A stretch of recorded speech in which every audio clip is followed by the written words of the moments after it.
ముఖ్యంగా ఇవాళ ఇంకా ఎక్కువగా ఆడవారికి ఎక్కువగా నరదిష్టి తగులుతోంది. చాలామంది నేను ఎక్కడికి వెళ్ళినా ఈ మధ్య ఫంక్షన్లలో అడుగుతున్నటువంటి మాట, ఎందుకండి ఎక్కడికి ఎక్కడలా వచ్చి వెళ్ళగానే ఎందుకండి చాలా దృష్టి తగులుతోంది అంటే, ఇది ఎవరి వల్ల చెప్పనా? ఖచ్చితంగా నేను చెప్తాను, ఇది స్వయంకృత అపరాధమే. ఇది మనకి మనమే చేసుకున్నటువంటిది. ఎందుకని అంటే మనకి ఇది ఒక సోషల్ మీడియా అనేటటువంటిది ఒకటి మన అరచేతిలో వైకుంఠంలాగా వచ్చేసింది. దీన్ని ఏం చేయాలి, ఎలా వాడుకోవాలి అనేది కూడా మనకు తెలియకుండా మన ఇంటికి ఎవరన్నా వస్తే కూడా అది షూట్ చేసి పెట్టడం, లేకపోతే ఫోటో తీసి స్టేటస్ల్లో పెట్టడం, లేకపోతే మన ఇంట్లో జరిగేటటువంటి ఏ చిన్న కార్యక్రమమైనా సరే అవి వీడియోలు చేసి వైరల్ చేయటం. అప్పుడు ఏమవుతుంది? నలుగురిలో దృష్టిలో మనం పడుతున్నాం కదా. ఆడవాళ్ళు ముఖ్యంగా ఇంట్లో చేసేటటువంటి వంటల దగ్గర నుంచి కూడా అందరూ కూడా స్టేటస్లో కూడా పెట్టుకుంటున్నారు.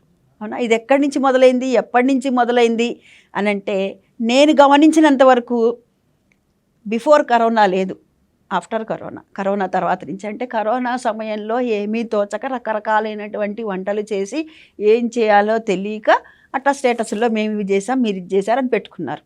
ఏదో ఆ సమయం వరకు పోనీ ఏదో టైంపాస్ అనుకోవచ్చు, లేకపోతే ఇంకోటి అనుకోవచ్చు. కానీ దాన్ని ఏం చేశారు? ఒక అలవాటుగా మార్చుకోవటం.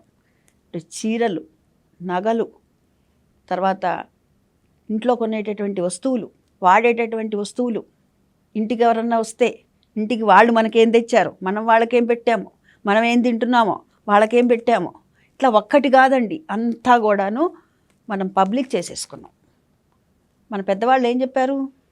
సంసారం గుట్టు రోగం రట్టు అన్నారు. అంటే ఏం చెప్పారు? మన ఇంట్లో మన 4 గోడల మధ్య మనం ఏం తింటున్నామో అది ఎవరికీ తెలియకూడదు, మనం ఎలా ఉంటున్నామో ఎవరికీ తెలియకూడదు. అది సంసారం గుట్టు. రోగం రట్టు అన్నారు కదా. మరి అంటే రోగం 10 మందికి చెప్పమన్నారు. అయ్యో ఫలానా అట్లాగా వాళ్ళకి బాగలేదా, అయ్యో మంచి వాళ్ళే, వాళ్ళకి బాగుండాలి, భగవంతుడా వాళ్ళకి మంచి చేయి.